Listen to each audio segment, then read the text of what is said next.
Hello, मी अश्विनी. कशा आहात सगळे? मी पण मजेत. आज आहे वटपौर्णिमा आणि आज माझ्या सगळ्या मैत्रिणींची गडबड चालू झाली असेल घरामध्ये. कारण की आज आहे सौभाग्याचं सण आणि प्रत्येक स्त्री आपल्या सौभाग्याची पूजा करते, वडाची पूजा करते, व्रत करते. 7 जन्मासाठी हाच नवरा पाहिजे, अशी प्रार्थना करते. आता मी पण आवरणार आहे. म्हणजे सगळं सामान वगैरे आणून ठेवले आणि त्याच्यानंतर आता ते सगळं सामान व्यवस्थित करायचं आहे आणि वड पूजाला जायचं आहे. तर म्हटलं पहिला माझ्या मैत्रिणींना शुभेच्छा देऊया. आज वटपौर्णिमेच्या सगळ्यांना खूप खूप खूप मनापासून शुभेच्छा. मी पण आवरते. खूप माझ्या मैत्रिणींचा उपवास असतो. कोणी कोणी शाबू वगैरे खाऊन पण करतात, कोणी कोणी फक्त फळांच्या वगैरे असतं. आणि आज आज उपवास केला तर उद्या सोडायचा असतो, दुसऱ्या दिवशी आम्ही उपवास सोडतो. माझा तर तसाच असतो. म्हणजे आज मी उपवास करते, दिवसभर फक्त फळं असं खाते मी, काही खिचडी वगैरे असं काही वरी वगैरे काही खात नाही. हा उपवासाला तर बिलकुल खात नाही. हा उपवास असंच करते, फळांच्यावर करते. आज केलाय ना, उद्या सोडायचं असतो सकाळी. मग खरं आज आमचा उपवास असला तर घरच्यांच्यासाठी तर काही करायलाच पाहिजे. मग घरी पण म्हटले की जास्त काही करू नको, फक्त डाळ भात कर. मग त्यांची तयारी आता करणार, त्याच्यानंतर मी तयार होणार. आणि पाऊस तर चालू झालाय. 2 दिवस झालं पाऊस आहे आमच्या इकडं. काल पण होता, म्हणजे असा इतका मोठा नाही, खरं बारीक आहे. खरं कंटिन्यू पाऊस पडायला लागलाय. एक 5-2 मिनिटासाठी जातोय, परत येतोय. परत आता एक मोठी सर येऊन गेली अशीच. आता शांत आहे. मी जाताना नसला तर बस आहे. आता बघूया कसं जायचं, चालत जायचं की कार घेऊन जायचं, हे विचार करते. नंतर मी तुम्हाला दाखवते. तयार होण्या अगोदर वाटलं की पहिला ताट सजून घेऊया, कारण की हे पहिला तयारी करून ठेवली तर पुढं घेऊन जायला बरं पडतं. म्हणून ताटामध्ये मी 6 आंबे घेतले, कारण की 5 वासनीसाठी आणि 1 वडासाठी. त्याच्यानंतर सेम जांभळं घेतली, परत धामणं.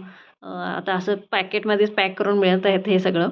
आणि फणस, म्हणजे जितकी फळं आपल्याकडं आहे तितकी फळं आम्ही घेऊ शकतो. कोणी 1 फळानं देखील ओटी भरू शकतात. परत हे सगळं दोरणं आहेत आणि दोरण्यामध्ये आमच्याकडं दोरणं असं देतात. दोरण्यामध्येच आम्ही ओटी घालून देतो. त्याच्यामध्ये बांगड्या आहेत, सुवासिनीचं लेणं आहे. आणि हे मी थोडंसं तांदूळ घेतले, त्याच्यानंतर साखर घेतले निवेदासाठी, कापूर, अगरबत्ती, पान सुपारीचा विडा, असं फुलं, असं सगळं मी हे तयार करून घेत होतो ताट. कारण की ताटामध्ये इतकं सगळं होतं ना, अजून काही गोष्टी घ्यायच्या होत्या. खरं मला वाटत नाही तर ह्याच्यामध्ये बसतील म्हणून. आणि जितकं बसतील तितकं मी ह्याच्यामध्ये घालायचा प्रयत्न करत होते. आणि पंचपाळ, मेन हळदी कुंकूचं म्हटलं तर पंचपाळ. आणि दोरा वेगळा, मी वेगळा असं सूत घेऊन जाते, म्हणजे मोठा बिंडल घेते. कारण की वड मोठा आहे, वटवृक्ष ना खूप मोठा आहे ते.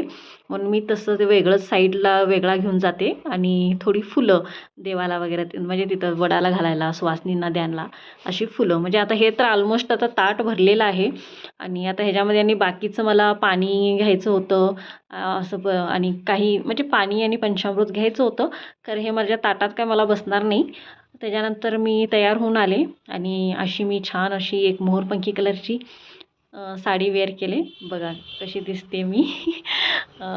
कारण की एक तर पाऊस पडत होता आणि काय वेअर करायचं मला कळत नव्हतं. म्हणजे म्हटलं सिम्पलच एक हलकी फुलकी साडी वेअर. हॅलो, फायनली मी तयार झालेली आहे.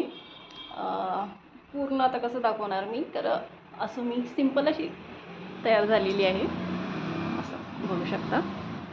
पाठीला जरा असं छान अशी मोरपंखी कलरची साडी वेअर केली मी आणि अशी तयार झाली. आता जाते. पाऊस थांबलाय, पहिला वड पुजून येते जाऊन. आता कारच घेऊन जाते. आता निघणार होते तोपर्यंत आभाळ आणि इतकं धरून आलं होतं ना, मला वाटलं मी जाऊन पोचेन.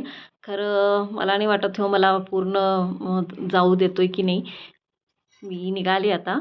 तुम्ही हा व्हिडिओ कुठून बघालात हे नक्कीच मला कमेंट करून सांगा. पटकन जाऊन गाडीत बसते. आता गाडी घेऊनच जायला लागले. गाडीत बसले कारण जोर पाऊस चालू झालेला आहे आता बाहेर. आता थोडासा इथंच थांबते, कारण की पाऊस तिथं आणि गाडी लावून जरा चलत जावं लागणार आहे मला. म्हणून मी आता गाडी घेऊनच जाते.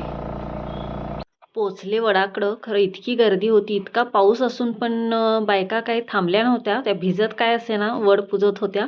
मी पण गेले, पटकन वडाची पूजा वगैरे करून घेतली आणि तिथंच एकट्यानं सांगितलं, बाबा जरासं माझा व्हिडिओ बनव. काय करणार, कोणीच नव्हतं माझ्याबरोबर आणि ते करून देत होते मला व्हिडिओ. आणि मी पण पूजा केली आणि वडाला प्रदक्षिणा घालायला चालू केल्या.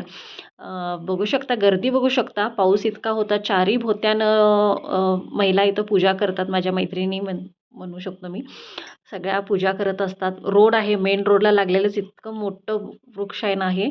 मोठं आहे वटवृक्ष, खूप जुनं आहे आणि मी इथं खूप वर्षापासून इथंच येते ह्या झाडाकडे आणि खूप पारंब्या आहे त्या झाडाला आणि खूप मोठं म्हणजे खूप मोठं वृक्ष आहे. आणि पहिला असा कट्टा नव्हता, आत्ताच थोड्या 1 वर्षापूर्वी त्यांनी असं साईडनं कट्टा वगैरे बांधून घेतलेत. खूप छान असं वटवृक्ष आहे. त्याच्या बाजूलाच असं एक मारुतीचं मंदिर आहे. इथं आले की नाही मी वड पूजाला, तर ह्या मंदिरला मी येते. तसं मंदिरला मी वरचेवर येते, तर हे दोन्ही मी काम करून घरी येते. इथं आल्यावरती दोन्ही इथं मंदिरचं दर्शन घेऊनच घरी वापस येते. आता जाऊन आले मी, वड पूजून आले. पाऊस होता, गर्दी होती, परत चिखल तर इतका होता. खरं आजच्या दिवशी सगळ्या काही ठीक. जाऊन आले, वड पूजून आले आणि आता घरी आले.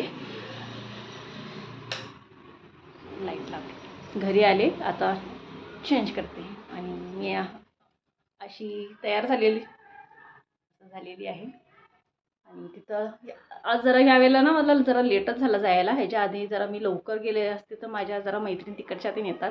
तर आता भेटल्या, तरी मग बऱ्यापैकी भेटल्या. झाला त्यांच्याबरोबर जाऊन वड पूजले. आणि काय असते ना, घरी म्हणजे कोणच नाही फोटो काढणारं किंवा व्हिडिओ करणार, इतकी इश्यू झाले तिथं गेल्यावरती. आणि एक पाऊस, मेन पाऊस, त्याच्यामुळं सगळ्यांना खूप तिथं प्रॉब्लेम झाला. तरी त्यांच्याकडनं आम्ही आपलं फोटो व्हिडिओज काढून घेतले. हे काय आम्ही पाठवून परत नाही केले. बघा तुम्ही सगळे. आणि आता आता कुंकू हळद लावल्यावरती खरंच सुवासनीचं जेव्हा कुंकू हळद जेव्हा आम्ही लावतो ना, एक रूपच वेगळं दिसते, एक चेहराच वेगळा उठून येतोय. आणि खरंच मला हे खूप छान वाटते. म्हणून मी रोज कपाळाला कुंकू लावून घेते. मला खूप छान वाटते. आणि आज तर काय, व्हिडिओ आवडला तर चॅनलला सबस्क्राईब करा. परत भेटते. बाय.